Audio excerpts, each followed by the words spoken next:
Now we finally get to the level that I've been going on and on about, with the first boss that can actually kick your ass at will. First things first, switch to your new and glorious weapon. Second thing, don't do what I did here.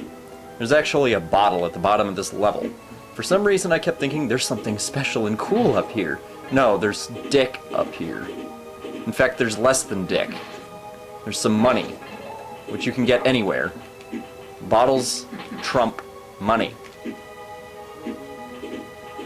In fact, this level's full of cool shit. And it's not overly long or difficult. Now down here was just absolute stupidity. I thought there was something immediately under there, and promptly got my ass kicked. By the water. Because as we all know, any Nintendo character, video game character in general, of the old school, be it 8-bit or later, is weak against water. Either he gets fucked by it in one blow because he can't swim, like, oh, I don't know, Simon Belmont, or, for some odd reason, he's just weak against it and gets fucked by it. Like this guy, or Alucard. In Symphony of the Night, that is. So you'll have to wait until you can go into water safely. And once you get past that, you run into this giant broken condom. This ribbed, poisonous Trojan Magnum sets the forest on fire. It will hurt you very severely, and you have to deal with the little brambles, which for some odd reason I didn't think were brambles. I guess that comes from having shitty eyesight. Afterwards, you deal with two-dimensional tentacle porn.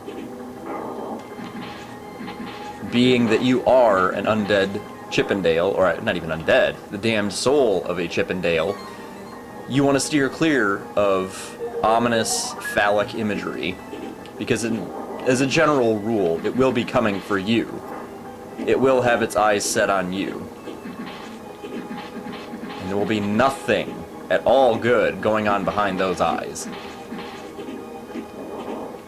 So you can finally also deal with those, the hell are they?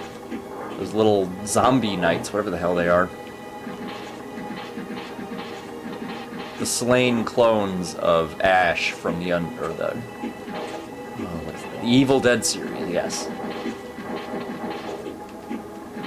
Now, the boss is in the next screen. I chose to see if there was something cool in here. Well, obviously there would be something cool in here, but something easier than him. And indeed, I got a talisman that I have no fucking clue what it does. According to a guy in the town, it allows you to draw soul power easier. I don't know if that means health or what. Either way, talismans are wonderful. There's a talisman that gives you more money from shit you destroy. There's a talisman that increases your armor. One that increases your attack power. You see where this is going. Essentially, it's a free, continuous power-up of some kind. And when this guy appears, lay into him. Lay into him like a cheap whore. Take your money's worth out of this bastard. Especially since your new weapon is such a wonderful addition.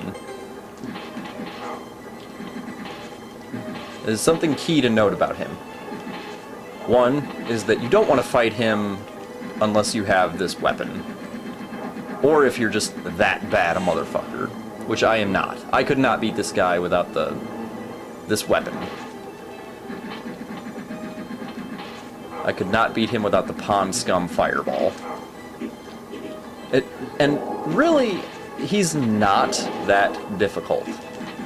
He's not. He just moves very erratically and oddly, and has such a gigantic body in comparison to how far you can move, that in general he'll be able to broadside you, clip you, as he did here. And if you fall out of rhythm, he will punish you for it, because he's one of those enemies that takes at least 2 hits off of your health bar.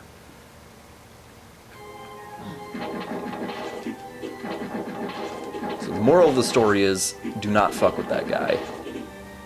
Be on your toes, pay attention, and beat his ass.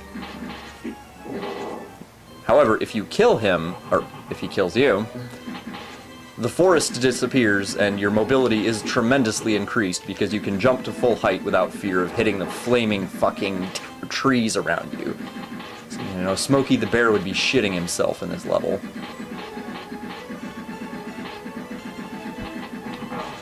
An alternative, if you wanted to, I don't know if it does more damage or not, I haven't really paid close enough attention, unfortunately, is at the beginning, before he turns into the gigantic scrotum that you see here, is to turn into the steroid form, the Earth Crest demon, and use the ground-based blast on him.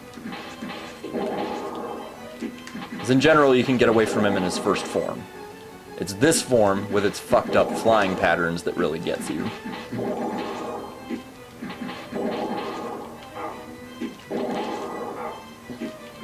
The shadow spell is helpful. It's helpful to have herbs. Overall, the second time I didn't really lose my rhythm, and made short work of him. After which, you get a very questionable item. I wasn't really sure what to make of this.